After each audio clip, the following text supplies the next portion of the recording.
Good afternoon, everyone. This is DJ. I'm taking the opportunity to do a little guerrilla recording as I take a drive. This has been an eventful morning for me, and I'm going to explain exactly why. I'm obviously recording in my car. I've got the phone hanging on the rear view mirror, so if it falls, I'm going to have to pause and hang it up again, so you'll have to excuse me while I do that. In fact, I'm going to adjust it now a little. Alright, and you'll have to excuse me for a little bit of unprofessionalism.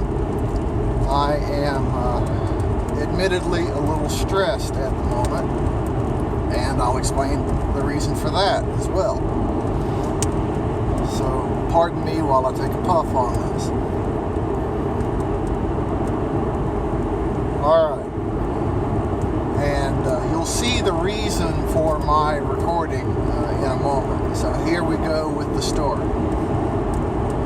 Alright, so the beginning details is if you've followed this channel for any length of time, you've heard me say that my mother is my dependent. So I have a dependent parent, and about 10 months ago, due to symptoms from diabetes, she had to have one leg amputated. Recently, she's been going through physical therapy as a result of a new prosthetic. And this morning, we were on the way to that physical therapy. She was maneuvering down a ramp on our front porch while I was locking the front door. She's done this many times. She was in her wheelchair at the time. She had her prosthetic on. There was a drizzling rain. I don't know if you can tell in the background or not that there's still a drizzling rain. But her prosthetic bumped up against the rail, the ramp, and it went to the side. Now, the ramp is not to, I don't know if you'd say to OSHA or to ADA or Americans with Disabilities Act or whatever standards. It's not 1 foot, or it's not what it's supposed to be. What is it supposed to be? 1 foot for every inch, or I'm not quite sure. But it's not to the particular standard for people in a wheelchair. It was built by a friend just so we'd have something to get her up, and for going down, she's typically fine, and I push her up. We were going to have the ramp replaced this summer with something more proper. So the prosthetic drove her a little off course, and with the ramp being wet, that became more accentuated. So her wheelchair went off of the ramp, and she obviously went off with it. So when she went off, she spilled over and injured her right side, the side with the prosthetic. Now, we couldn't tell if it was her leg or her hip that was injured, only that she was in a great deal of pain. So, at the time, we removed the prosthetic and got her back into her wheelchair. That was a struggle in itself, just due to the amount of pain. Got her back inside and called an ambulance. And by the time the ambulance arrived, we were not able to do a whole lot more than get her situated, basically get her cleaned up a little, get her glasses clean, and get her medicines, her prescription medicines, bagged up so they could be taken by the paramedics to the hospital. Which means, of course, the paramedics weren't that far away, so that was a good thing. I'd say they got there in 10 minutes or less.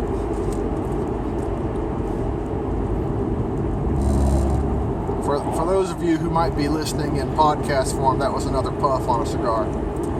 All right, so the paramedics come in, and they listen to a brief recounting of the story.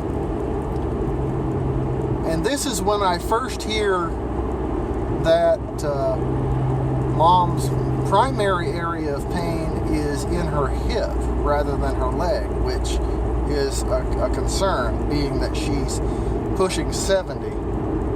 She'll be 70 in about 6 months. So obviously that's a major concern for someone of that age. So the paramedics were going to take her to the hospital. They're going to move her from the wheelchair to the gurney or the stretcher. And Mom, always having a good sense of humor, said, well, you're going to experience a lot of screaming while you're doing that and while you're moving me. And the paramedics, laughed along and said, well, as long as you don't, question the marital status of our parents, that's just fine. So, she promised that she wouldn't do that, just that there would be a great deal of screaming due to the pain. And she held true to that promise. Now, why am I telling this? And in fact, let me add some more detail.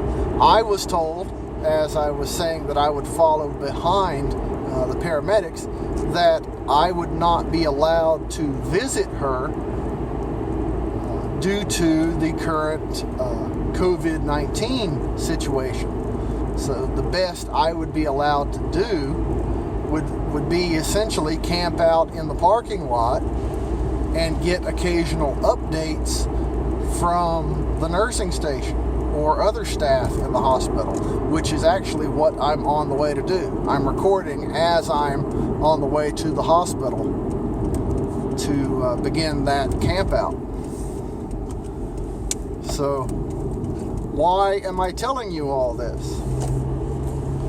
Well, life has its constant share of surprises, especially when it comes to family and medical issues. And we don't want to be caught off guard with medical problems and then the resulting medical expense. We don't want to ever make a decision because it's going to cost, as they say in air quotes, too much. When my father 15 years ago had chest pains, he did nothing about it because he didn't have health insurance, and to go to a doctor would cost, air quotes, too much. And as a result, he died of a massive heart attack because he never got checked out. Well, with this situation, I'm having my mother checked out regardless of the cost. She is not covered by TRICARE, even though I am. Dependent parents are not covered by TRICARE. She is covered by Medicare. I won't go into my thoughts on Medicare. There will be co-pays and leftover amounts there, but I will cover those. And I will not worry about the cost there, because obviously we want to keep our parents around, right? Or at least the ones we have left. I'm on the interstate, so if you're listening on podcast or even on YouTube, please forgive the surrounding traffic noise. I'll try to talk over it. And in the editing for this video or audio, I'll try to edit out some of the background noise. Alright, so again, the reason I am making this recording is not just to tell you, what's going on. I'm not doing this as a sob story. It's to encourage everybody out there to take advantage of the benefits that are available to you, be it while you're currently serving or when you're in a retired status. If you're currently serving, then you have TRICARE Select as a benefit to you that can cover your entire family for an incredibly low premium per month.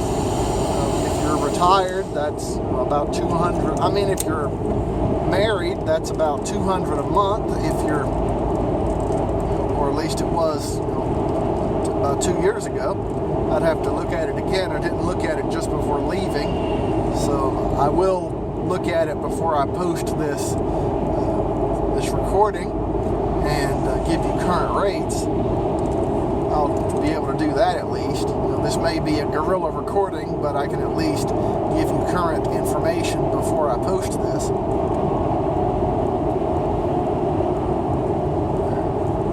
And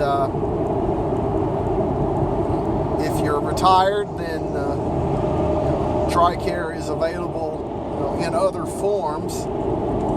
If you're retired and eligible for retired pay, then it's eligible in several different forms. I won't go into all of them because I've covered them in other videos. And let's just say, based on your status, you might get it for a high cost, or you might get it for free. Regardless, if there are options available, take them. When it comes to life insurance, if there are options available, take them. Obviously, do what's best for you. Consult a financial expert, consult a lawyer, consult a retirement services officer. Do what is best for you in your situation. Don't go in there with no information. Do what's best for you. But don't let situations like what's going on with me right now catch you completely unprepared.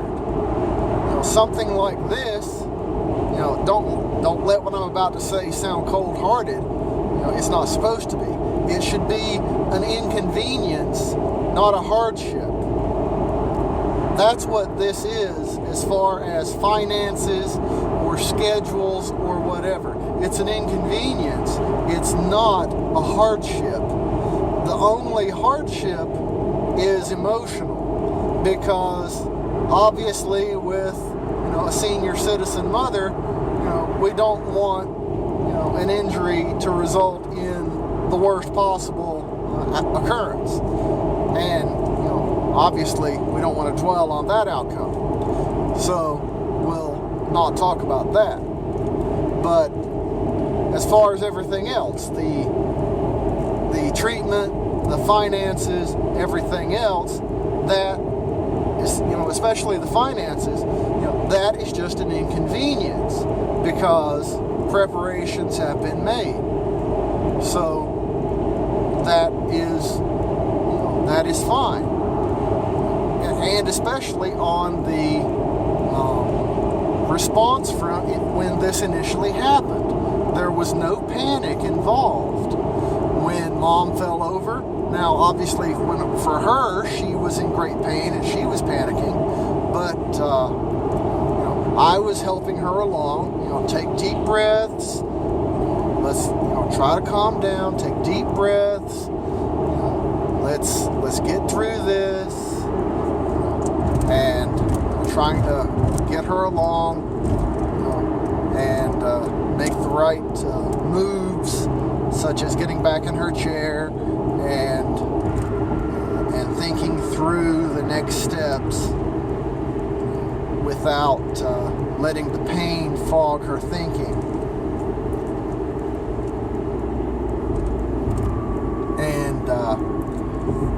And then it helped to be able to make the right calls, cancel the appointments that she had, call 911 and get the ambulance on the way, have a good mental checklist of what to do, because mentally you've played this game before.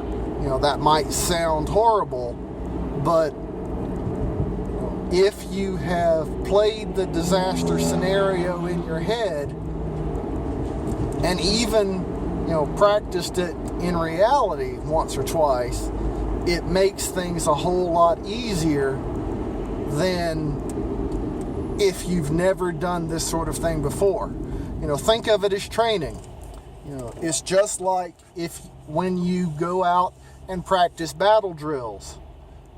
If you've done react to a near side ambush 1,000 times, then the time that this happens in real life, it's automatic. So if you have practiced, mom has broken her leg and needs to be evacuated, or family member is injured and needs to be evacuated to medical facilities, it's automatic. You know what to do.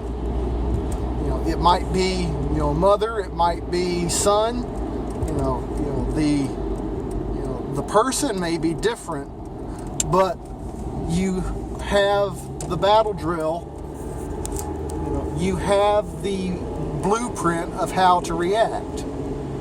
So that's what I'm saying. You should be prepared financially, emotionally, mentally, and be able to react in a calm, organized, and let's just say it, professional military manner, because that helps your family and you cope with the situation much better than freaking out and losing your mind like the person who is on the ground screaming. If you can keep yourself calm and just think your way through it, speaking calmly, speaking slowly, breathing slowly, and just getting through it all, then everyone else is calm as well, or at least calmer. That helps the situation. If you've got your finances in order, then making calls like, I need an ambulance, even if you know it's going to cost hundreds of dollars or whatever the cost might be, you're not concerned with that. If you say take them to this hospital versus that one, even if it's not in your network, you don't care because that's the better hospital. You have everything prepared. You're ready. You see where I'm going here. I could go with examples all day long here, but I'm almost to the hospital, so really I need to wrap this up. I'm really just saying, get things in order so that when things happen, the decisions are easy and it's just like a battle drill. You're reacting automatically and you get it done, and you can handle what's important, taking care of your family. You're not dealing with the silly stuff of, can I afford this? Or,